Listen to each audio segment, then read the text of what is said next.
Well, hello racing fans and welcome to our Gallop TV preview show. It's for Thursday. We race at Turffontein on the inside track, and I trust that you, the valued racing fan, as well. And Alistair Cohen waiting on the line to preview the 9 races, which will begin at 11:37. So it's an odd time, but that is what it is. And the Pick 6 will begin in race number 4 at 13:15. Yeah, before we get into race number 1, let's have a look at the field and giving you some betting as a guide before we chat to Alistair. So it's a maiden plate over 1,000 meters, race number 1. I mentioned that time, 11:37. Number 1 is trading at 9-2. Then we have 5, which is at 8-1. 17-10, a first timer called Top Division for Johan Janse van Vieren. Number 9, Masters Lady for Roy Magna. That's at 5-2. Slipped under the radar first up and ran a good race at any price of 50-1. And the 2-year-old filly will just carry 54.5 kgs. That's the field. Alistair Cohen, very good day to you. Good day to you too, Dees. Good day to all the viewers. Trust all is good with everybody. I'm just looking forward to what's to come. It's obviously an important weekend, as I kicked off with Graham for the Tuesday card. And look, we didn't come right on Tuesday. This card is probably a little less encouraging, but with that said, we'll try and make waves as we go along. But getting into the first race on the card, you mentioned the odd time of 11:37. I've heard a word about number 8 Top Division. There has been a bit of money for the son of Gimme the Green Light. Gavin Lorena takes her out for Johan Janse van Vieren. Very well bred out of a Grade 1 winning mare in the form of Mighty High.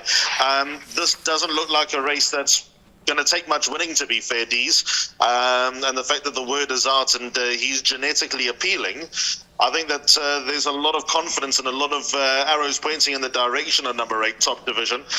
Number 9 Masters Lady, interesting because Roy Magna had a good day at Turffontein on Tuesday, especially with a horse in the same colours who had much worse form coming into the race and coming out on top. So for light weight, I'd have time for number 9 Masters Lady, and I'd anticipate that being the first race runner home. And number 2 Jet Quarari, third run after arrest, must have a top 3 chance. But all in all, I don't think the form holds much water. The Alta Capitana form again, we saw for the first time come on Tuesday, and there wasn't much forward momentum from that form line, so that leaves one a little bit worried. Alta Capitana runs in a small and a minor feature over the weekend, so that could be a signal of intent. But all in all, number 8 Top Division, if there's a follow-through of support, I think he'll be a very hard horse to beat. It sounds like everything's going well for the son of Gimme the Green Light into debut.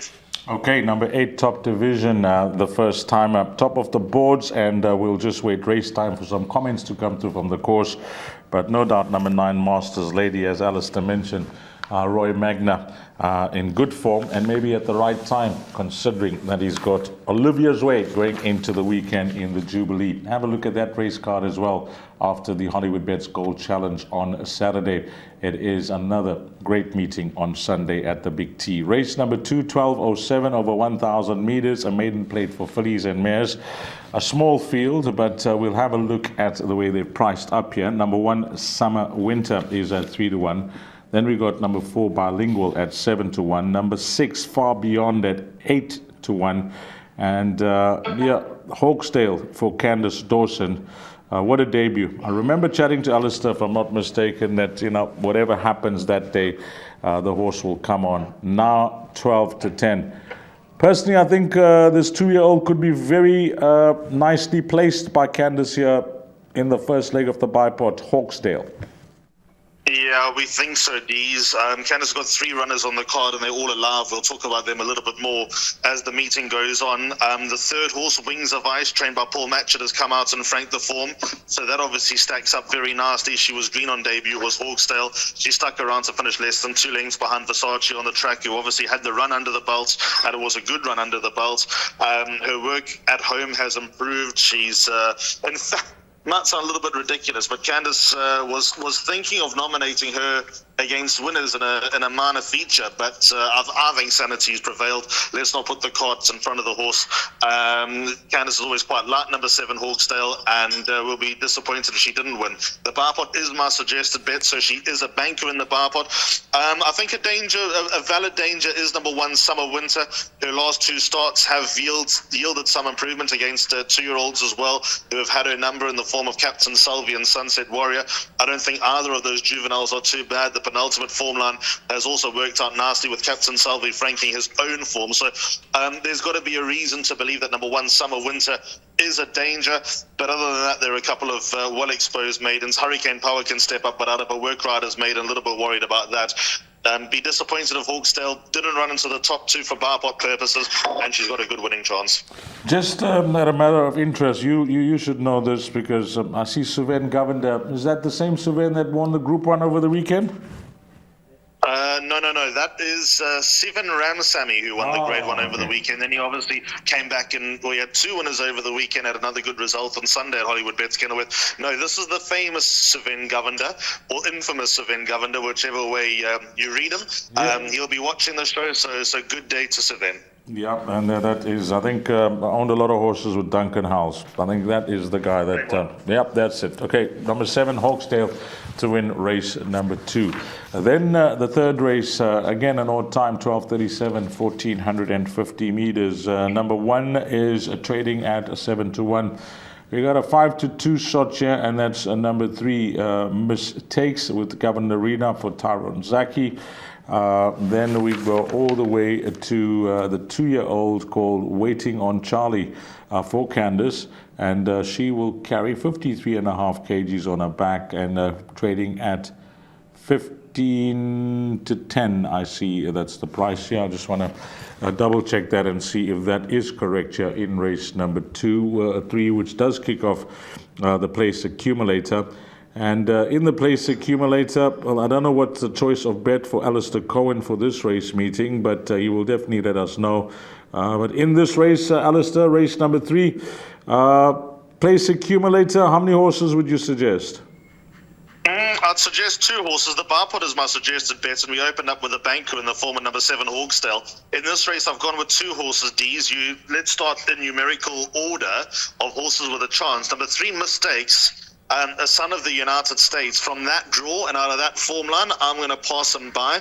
He's got Gavin Larena on board. That's got to be worth everything. I mean, the man's riding like he's actually riding like he's desperate at the moment. And with less than 2 months to go to the end of the season, why wouldn't he be? Because Richard obviously had a very good weekend. So Gavin's trying to make back a few wins.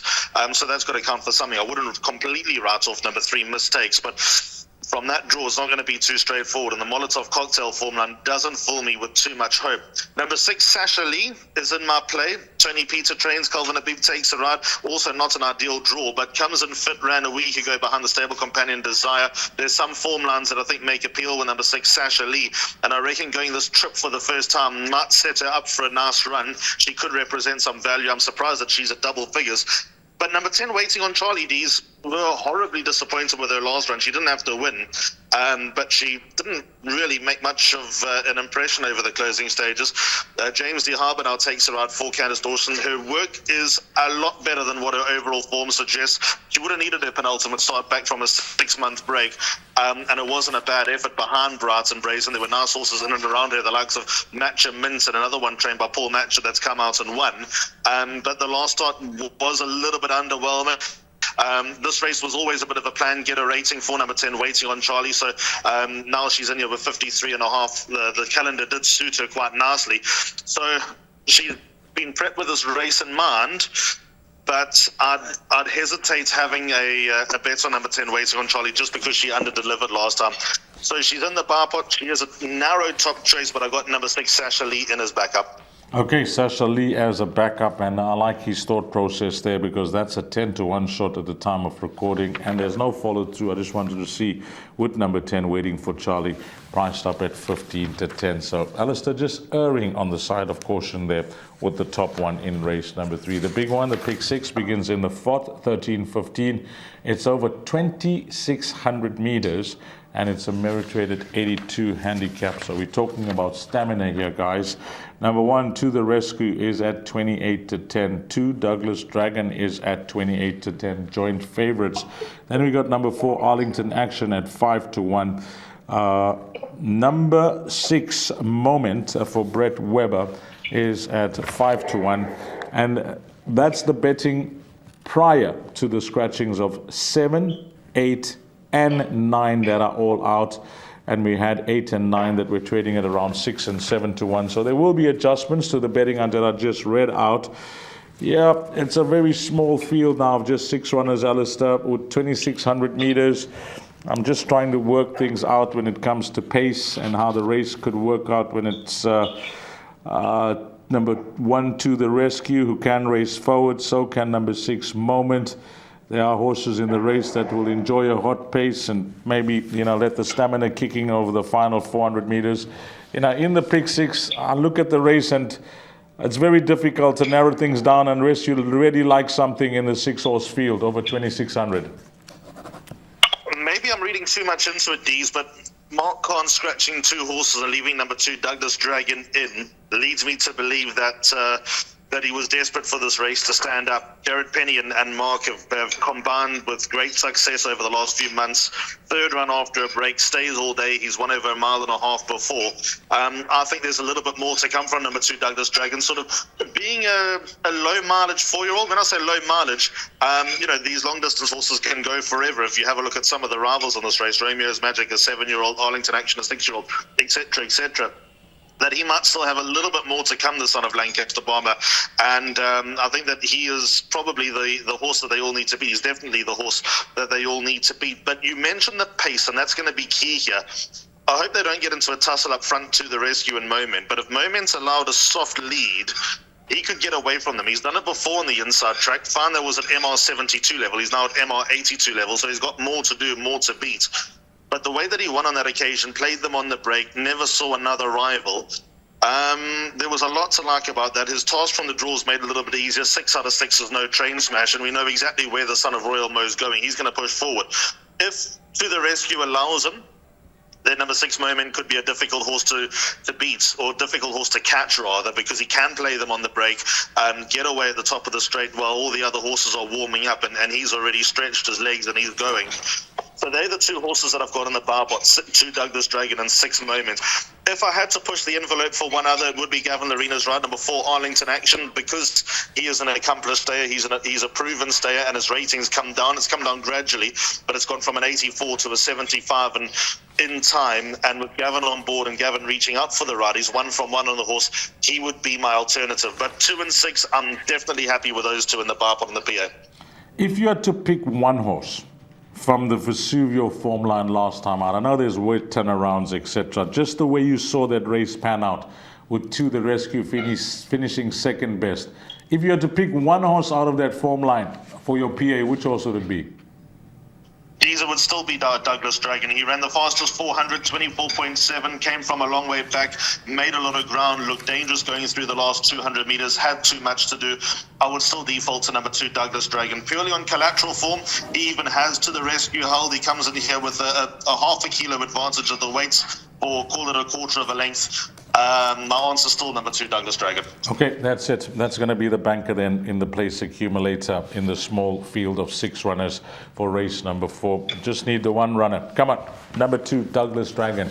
Anchor in the PA at least, but that race will begin the pick 6. Race number 5, the Apprentice Handicap for fillies and mares over 2,000 meters is the 5th race, and it's at 10 to 2. Number 1 is trading at 5 to 2. Then we got number 2, Patches of Grey, at 7 to 2. A tongue tie is fitted on number 3, Lady Noir, at 5 to 2. Number 6, Silver Flare, is at 9 to 2, and 11 to 2 shot here in horse number 8. So race number 5, Alistair, it's an apprentice handicap, and nice to see them put on these races. There is a lack of these races, I must say, when it comes to these apprentices around the country. But looking at the apprentices for this season, it's a tight race now, because this guy, Bevan Plikes, is getting closer and narrowing the gap, as they say, with Trent Mayhew, who looked to have a sizable lead at one stage of the season, but it's been stop-start for most of these guys. At the time of recording, Trent's on 20, Bevan Plaatjes is on 18, and then Nirvan Nestelli on 15, and Kobeli, James Lihaba, and JC Bottas on 13. I don't know if Isim Buto can make up from where he stands. He's got 11, so that's 9, undoubted. So I think in the race is Mr. Mayhew, Mr. Plaatjes, and one can even say Mr. Nestelli is not too far off them. And Nestelli's obviously got a few rides in PE every Friday, so yeah, I wouldn't write him off. I'm glad that that's how you teed up this race, Dees, because there were a number of things that I want to talk about, and you've given me the opportunity to mention them all. I do believe there will be more apprentice races around the country going forward, which is obviously refreshing. And we all focus, Champion Trainer's game over, Champion Sire's game over. Champion Owner will take a Herculean effort to topple Hollywood Racing. I wouldn't say the numbers in the frame yet, but I'd say it's very close. Champion Breeder likewise with Drakenstein. But Champion Jockey and Champion Apprentice, we're all giving Champion Jockey a lot of attention, and rightly so. But Champion Apprentice is going to be very exciting, because since Bevan Plaatjes has come to Cape Town and been guided by Carl Nesius, the man's riding exceptionally well. And two behind with the way that he's going and being in demand the way that he is in Cape Town, there's no reason to believe that he won't continue riding as winners. And he's got number 2, Patches of Grey, who is a player.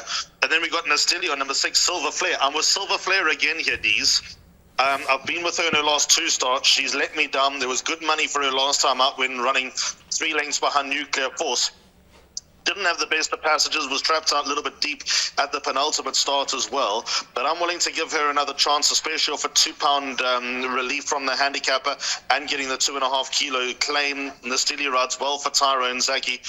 I think we're in the right place for number 6, Silver Flare. I think if she doesn't win, she'll go very, very close. Stable companion number 2, Patches of Grey, very much in the conversation. There's alias for all Form 9 from the 15th of May is under the spotlight. Wherever Silver Flare and Patches of Grey finishes, Teo Toriata should be right there as well. Olisi Mbuta, I think he's very strong, Olisi.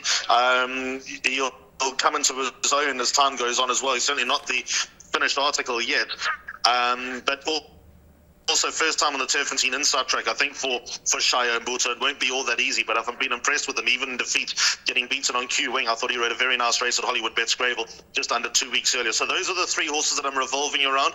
Okay, let's move along to race number 6, and this is over 1,600 meters, and we honor the champion work rider here, and it's over 1,600 meters, the merit-rated 84 handicap. So, number 1, Kutso is at 6-1. Number 2 is Espinosa at 5-1. Then we go on to number 9, which is Spring Tradition at 6-1. Pedasandem Koli gets the ride on number 10. And then we got number 11 at 8-1. Number 12 is at 3-1. And number 13 at 6-1. Yeah, let's say congratulations to Fenesile, champion work rider, Alistair. And, you follow these guys as I do, but you have a very good relationship with them, through your involvement with Gauteng Racing as well. These guys have come a long way, and when I watched that race meeting, that work riders race meeting, I really enjoyed the camaraderie amongst them as well. Work riders race meetings are always fantastic because the families come, it creates a lovely vibe. And as for Pellicile, he's a great story. He had absolutely no ties to racing whatsoever. He was just basically picked up at a paint shop and called family by the Peter family. And here he is, champion work rider. He's going to be champion work rider of South Africa as well. I don't think he can be caught with the lack of work riders races that there are for the rest of the season, unless someone sort of goes 6 from 6 on the half vaults. I think there are, 7 work riders races left for the season, if I'm not mistaken. So Pellicile deserves it, not for the first time either, but he gets them home. He's strong. He's got a low centre of gravity. And he obviously gets good rides, but the point is he brings them home, and he's a man that we can follow with confidence when the pressure's on. It's a race that I like. I've gone with 5 horses in the bar, but I think I might have overstretched it. The 3 horses I like most are 3 Warhawk Bomber, 4, Hat Trick or Treat. And then further down the page, Obsidian, number 12 on the card. But let's go through them all.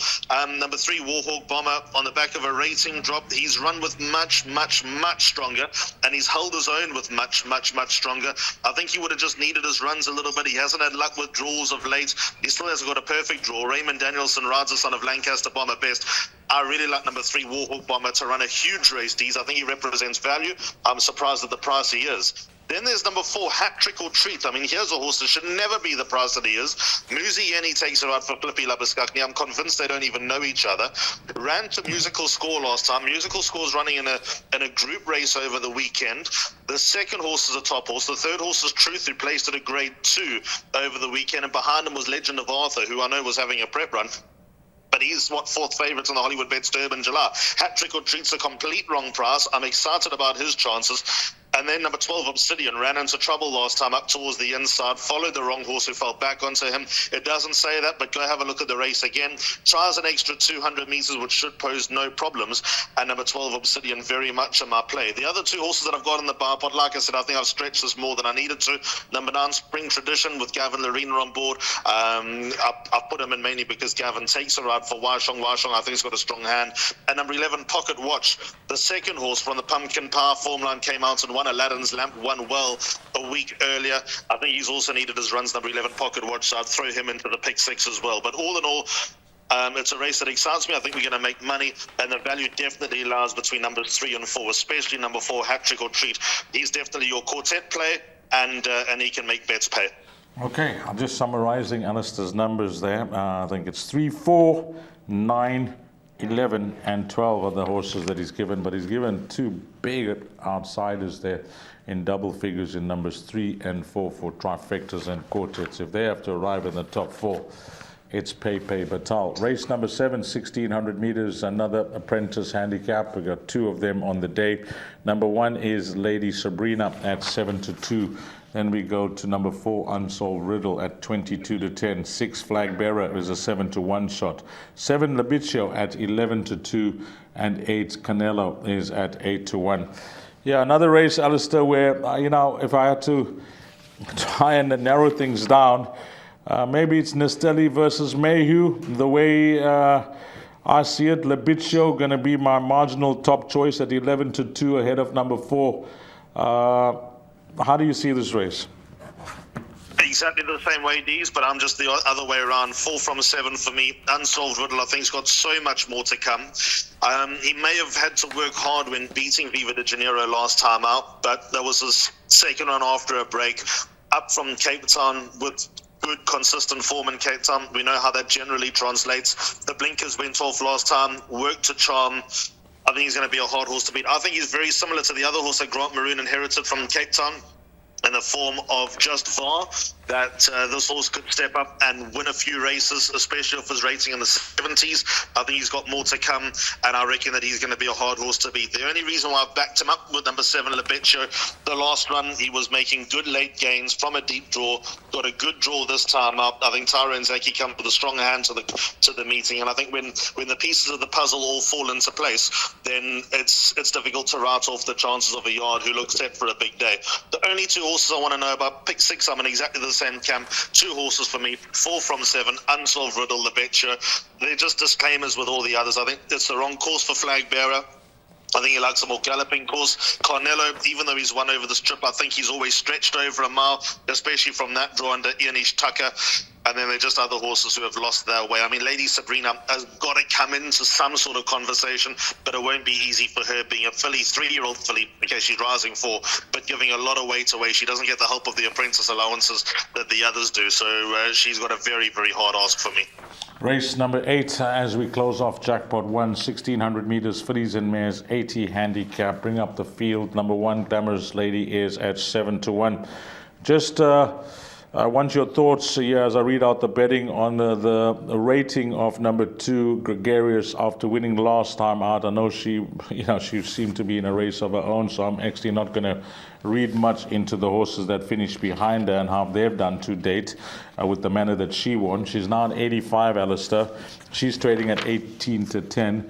Number 3, Play With Fire at 11-2. 6, Warning Sound is at 7-2. And she'd have every chance of possibly reversing it now with Gregarious, with the weight turnaround. But how much more to come from the Tony Peter runner?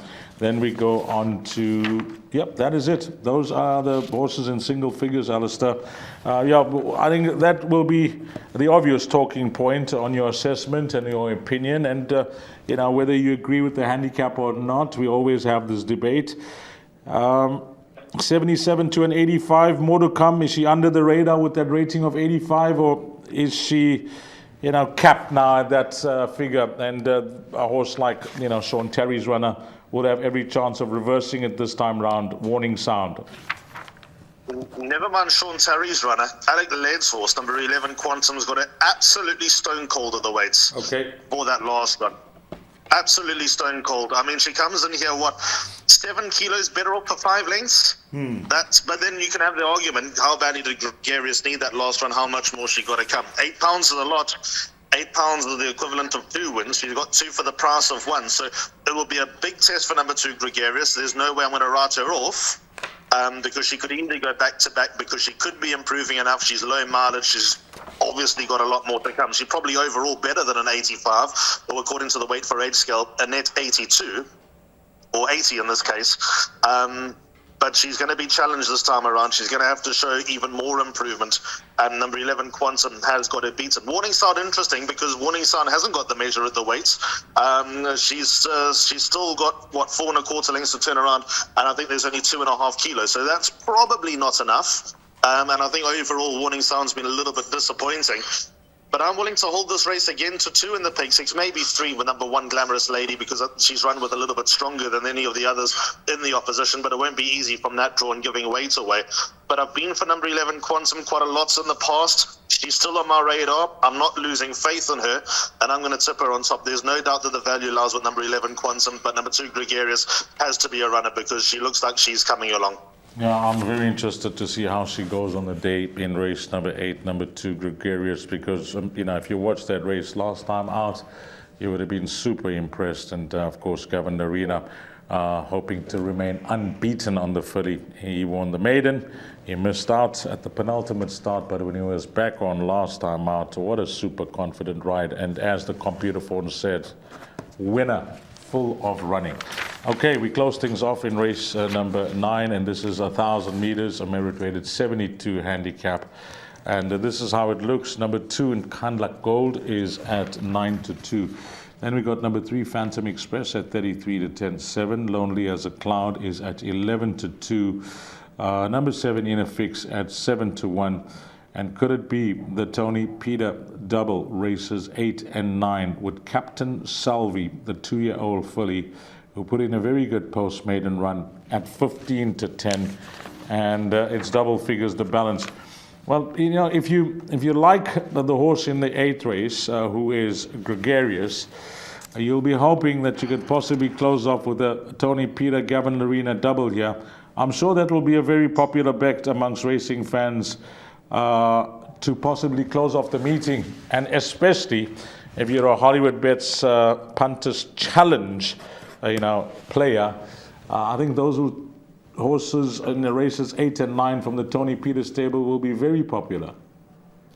I think it's a matter of surviving the apprentice races in the Hollywoodbets Punters Challenge on this card, D's. I'm willing to hold this race to 3, but number 8, Captain Salvi, is a clear top choice. A filly taking on boys, yes. A 2-year-old filly taking on boys, yes. So it won't be easy from that perspective.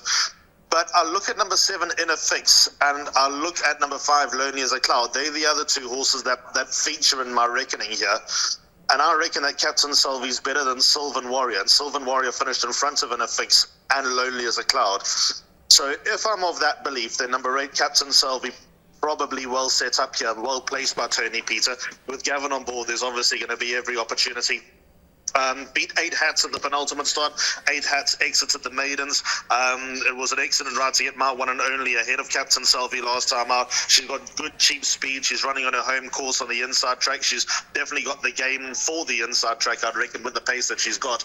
So number 8, Captain Selby, clearly my top choice. 5, Lonely as a Cloud, loved the big blinkers last time, comes down a point in the ratings. I believe number 5, Lonely as a Cloud, will go close. He's not a bad little horse. He looks like he's coming into his own. The fast track will help him. He's had all sorts of stories when it comes to 3 runs back, getting taken out of the stalls, having to come from the back of the field. If things go according to plan, he pings the stalls and he's handy. He could be right there. And then number 7, In the Fix, just for pure consistency of late, also goes into the play.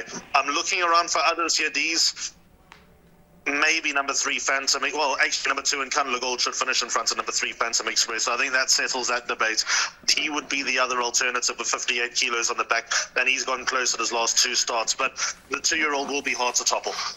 Just give me numbers if you want to play a cover bet here, because I've written down a pick 3. I'll tell you what I've done here, Alistair. That pick 3 gets to a sizable amount wherever you're playing around the country, the last 3 races in the card. In this, for this race meeting, should I say, it begins in race number 7. So what I've done in race number 7, we both agreed 4 and 7 there, Unsolved Riddle and Lepecchio. So we're going 4 and 7. I've included your horse Quantum in leg 2, so we are going number 2 Gregarious and 11 Quantum. So it's 4 and 7 by 2 and 11. So that pick 3 is costing us 4 rand. Do we banker in the last leg, number 8, or do we add a few? I think we need to add a few Ds. 2, 5, and 7 to go, and let's look for a result here.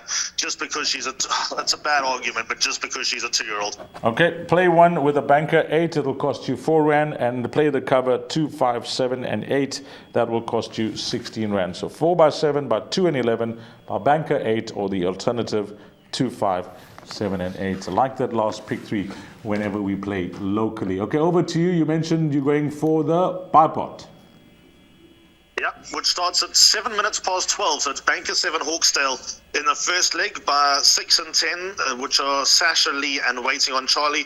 2 and 6, Douglas Dragon and Moment. Then the 5th race, which is the 4th leg, that's probably the hardest leg. 1, 2, and 6, Territory Arta, Patches of Grey, and Silver Flare. 5 horses in race number 6, but I think we'll make money here. 3 Warhawk Bomber, 4 Hat Trick or Treat, 9 Spring Tradition, 11 Pocket Watch, and 12 Obsidian. The final leg, 4 and 7, close to bankering, 4 Unsolved Riddle, but got number 7 Lepecchio in his backup. Thanks for your time, Alistair Cohen. Thanks for your time and for the effort. And you got me a bit excited about this Thursday card. I was umming and ahhing on what should I do, where should I aim. You've given me a few options. Good old winter meeting, D's. Always a pleasure. I hope it all goes according to plan. I'm looking forward to seeing you and the whole team this weekend. Thanks to Alistair Cohen, and on behalf of the team at Gallop TV, Alistair Cohen, myself, Dees Dinan, to have a blast, find all the winners. You've got all the information. Now you just need to piece it all together, and hopefully things fall into place. Until we meet again, you take care. Salani Gashi.